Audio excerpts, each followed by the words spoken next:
žodis revival. Revival. Lietuviškai jisai skamba prabudimas.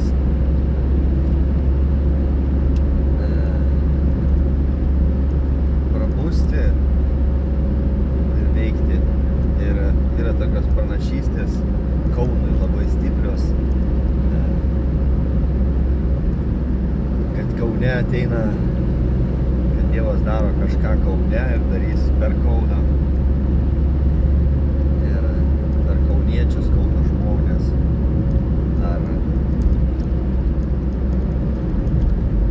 Ir kažkaip man priminė vis, aš kaip vakar išgirdau maldoj tokį priminimą, kad viešpats kaip man parodė sapną, kai aš buvau virš rotušės, ant kalno tokio stovėjau ir aš pakėliau galvą į dangų ir aš ten mačiau milijardus žvaigždžių. Buvo dangus nesuvokiamo platumo ir tų žvaigždžių buvo neįmanoma visų sužiūrėti, net realiai tiek nėra, ten jų buvo, arba jų yra, tik mes kaip iš žemės nematome tiek, bet kiek jų buvo, tai buvo įspūdinga. Tas pats pojūtis toks labai didingas buvo ir kaip Abraomui pažadėjo Dievas, sako, pažiūrėk į dangų, matai kiek žvaigždžių, sako, tiek bus mano palikuonių. Ir bus Abraomo vaikų, ne? Tie, kurie tikėjimu paveldės pažadus, tikėjimo vaikų. Ir aš tada pasižiūrėjau nuo to kalno, žiūriu žemyn ir matau rotušę. Ir toj rotušiai stovi jaunimas. Jie laukia. Jie kaip prieš kokias olimpinės ar kažkokias sporto varžybas. Jie laukia, jie treniruojasi, jie apšilinėja, jie apšilimą daro tenai. Tokie kaip sportininkai, tokie aktyvūs, tokie drąsūs, tokie ryžtingi. Ir jie tome laukime, kada prasidės kažkas turi prasidėti. Ir ta vieta buvo Kauno rotušės. Tai yra simbolis vis tiek, kas kaunietis žino, ką tai reiškia. Tai reiškia santuokos simbolis. Tai yra Dievo sandoros, kaip ir tas žvaigždės pamačiau. Tai Dievo sandora, Dievo pažadas, kaip jis Abraomui pažadėjo. Ir tas pažadas eina mūsų širdise. Jis man parodė, kad ateina Dievo sandora, Dievo pažadas, kuris buvo išsakytas Abraomui, jisai bus atpalaiduotas ir įvyks Kaune. Ir jaunimas jau jisai yra kaip ta nauja karta, kuri įeina į tą pažadėtą žemę, kurie drąsūs, nekompromisiai, kurie nemyli šio pasaulio, kurie pasišventę, atsidavę, all in. Ir ta banga ateina. Ir šlovė viešpačiui, kaip ir Biblijoje parašyta viena eilutė, kad kaip tenai, dabar tiksliai neatsimenu, bet gal kas nors gali parašyti arba paskui parašysiu, kad lyg ryto rasa jaunimas lauks viešpatės, lyg ryto rasa. Tai yra lyg saulė, ar dabar kažkaip užkrito, sorry. Tai būtent tas, kas jaunimas, tai yra ženklas viešpatės sugrįžimui. Jaunimas lauks ir jie laukia, susifokusavę, apie nieką kitą negalvojo, laukia apie užduotį, kurie jie turi padaryti. Jie turi padaryti užduotį. Ir tai yra jų pašaukimai, jų jėga. Ir iš tikrųjų, kadangi man patinka agronomija, patinka medžiai, vaisiai, tie visi ten skiepinimai ir kažkaip Dievas per tai man pradėjo kalbėti iš tikrųjų.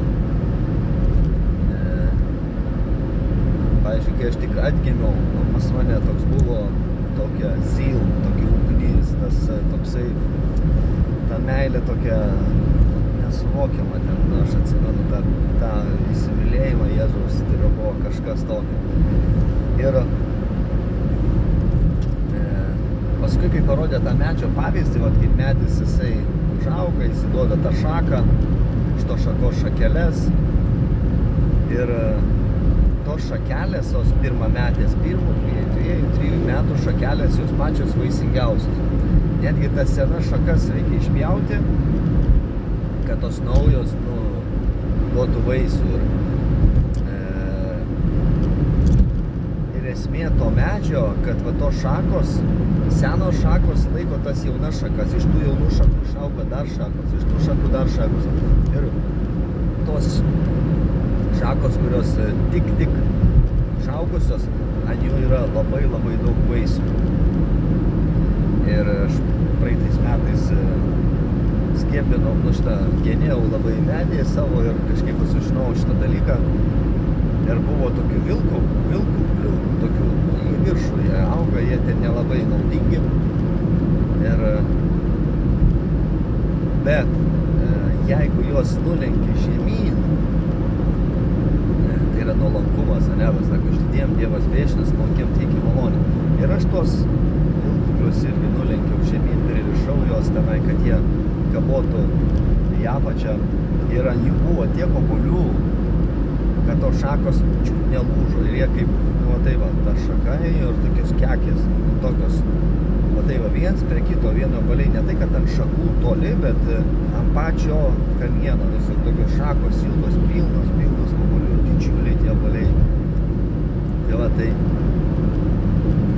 kad jaunimas yra ateitis, vaikai yra ateitis. Ir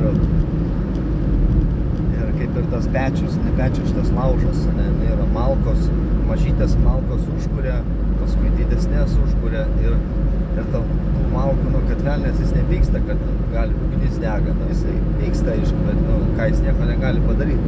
Prie ugnies tai jis negali. Jis gali patraukti malkas, kad jų nebūtų ką uždegti vėl. Tai yra ateinanti karta.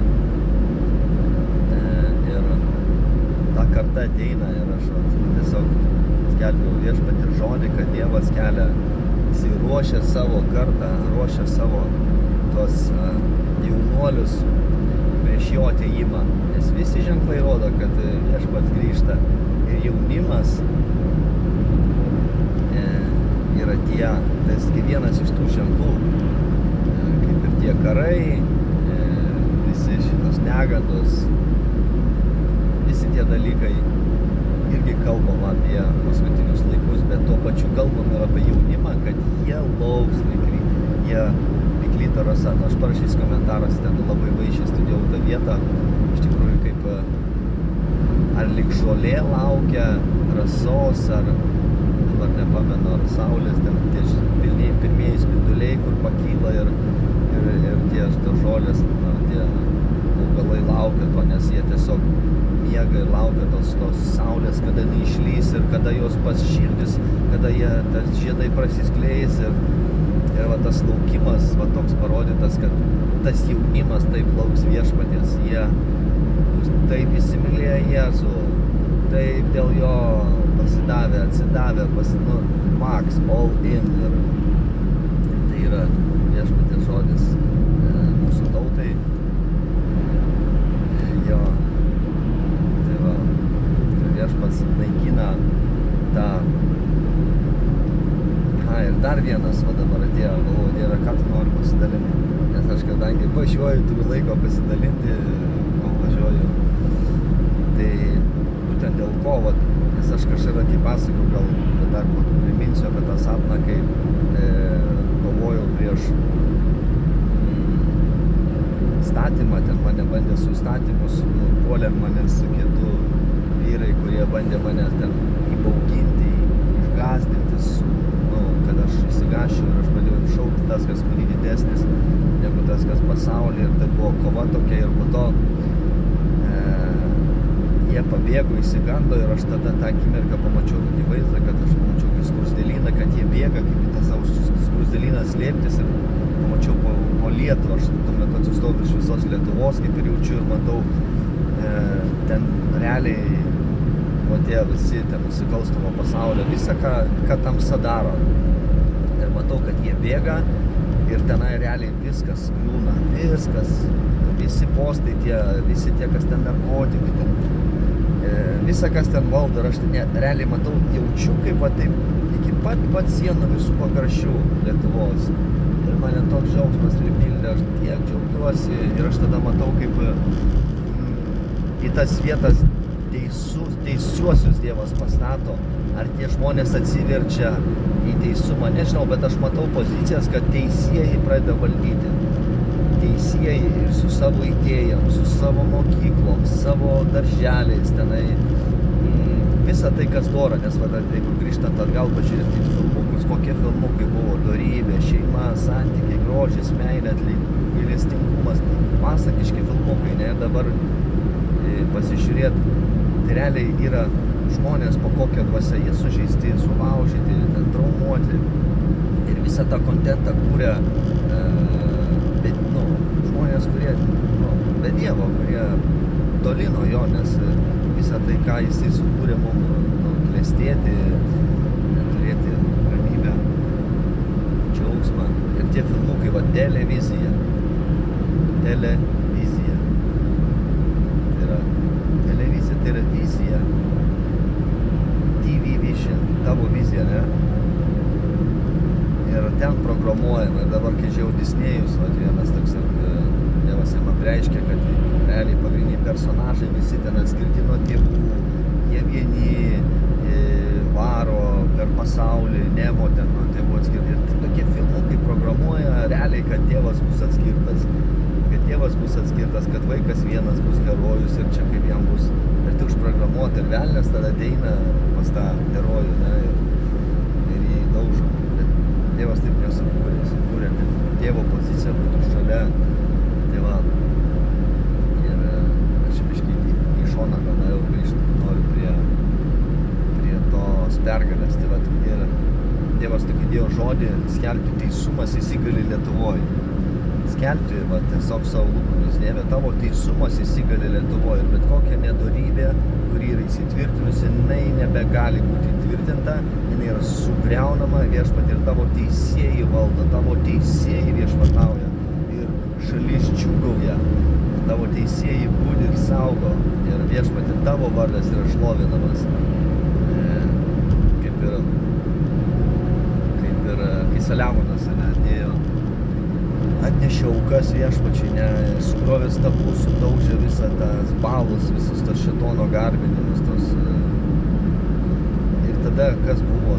Buvo džiaugsmas, tai va, būkit palaiminti, tai Dievo džiaugsmas būna su jumis, ką Viešpats daro, yra nuostabu, ką Viešpats darė nuostabu, paskui dar pasidalinsiu apie, kaip gavau apie mėlyną baltą, vakar man tik tai atėjo labiau apreiškimas apie tai, nes tokia kita buvo dvasinė kova su Lenino tokia dvasia ir ta baimės bauginimo ir paskui tokia šlovinga pergalė Dievas apreiškė ir paskui jis tiesiog apsireiškė Jehova Nisi, aš pamačiau Jehova Nisi ir jisai sako, aš esu viešpats teigiantis pergalę, Jehova Nisi kaip banner, kaip vėliava. Ir jisai tas, kuris teikia pergalę, jisai tas, kuris mus veda, jisai tas, kuris mus įstiprina, jisai tas, kuris mums duoda jėgų, jisai tas, kuris netgi mums duoda jėgą kovoti sapnuose dvasinės kovas. Ir aš kažkada girdėjau tokį, sako, prašyk Dievo, kad jisai tave treniruotų, nes mūsų dvasia niekada nemiega, niekada, mes dieną naktį, mūsų kūnas ilsisi, bet mūsų dvasia mes sapnuojam, kovojam tenai, arba ilsimės, vieni turi tą dovaną, kiti neturi, ar kiti atmetė. Mes galim prašyti, kad Dievas mūsų treniruotų, kad mūsų dvasinius raumenis augintų į tas kovas.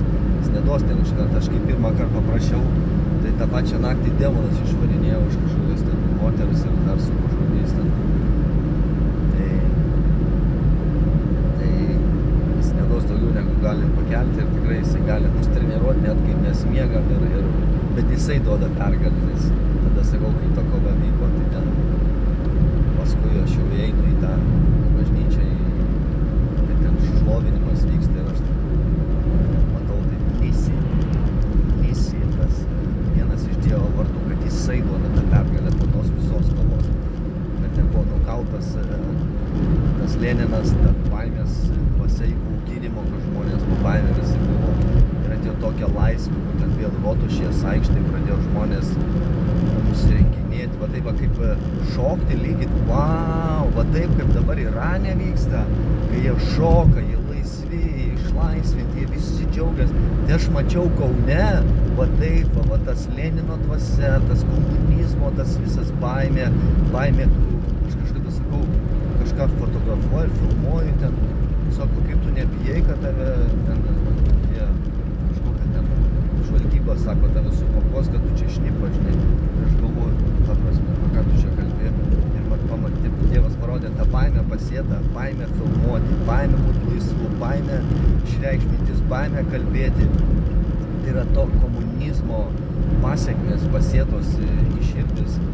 Dievas jisai parodė, kad jisai davė pergalę Lietuvai ir kad Lietuvoje šok žmonės iš džiaugsmo, šok žmonės iš džiaugsmo, šoks jaunimas.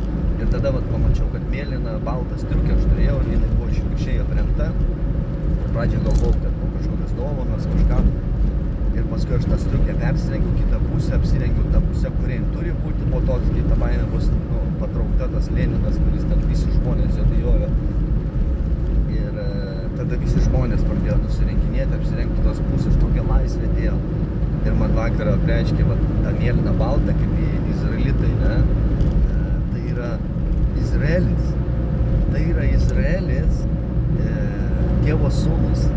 Dievo sūnus nebebijos būti Dievo vaikais, kad ateis tokia laisvė. Jie nebijos kalbėti, kas yra alfa ir omega, kas yra pradžia ir pabaiga, kas nugalėjo šėtoną ir sumydžiojo jam galvą ir pažemino viešai. Tai yra mūsų viešpats karalių karalius. Tai va, būkit padrasinti, sustiprinti, kad viešpats jisai, mūsų kareiviai viešpats jisai paruošęs nuostabių dalykų mūsų tautai Lietuvai. Mes laiminam Lietuvą Jėzaus Kristaus vardu. Viešpatie, ačiū tau, ką tu darai ir darysi. Ir priešas yra nugalėtas ir ateina tokia šlovė, šoks Kaune, šoks, haleliuja. Va, būtų palaimė, aš pats bekalbėdamas, pats visą tai man Dievas man pačiam kalbėjo. Wow, viešpatie, ačiū tau, šlovė tau, viešpatie, dėkoju, tai man tiek. Žiūriu, aš jau suplepėjau biškį 17 minučių, ne kiekviena šiek tiek turės laiko, tai bus palaimintas įgėti.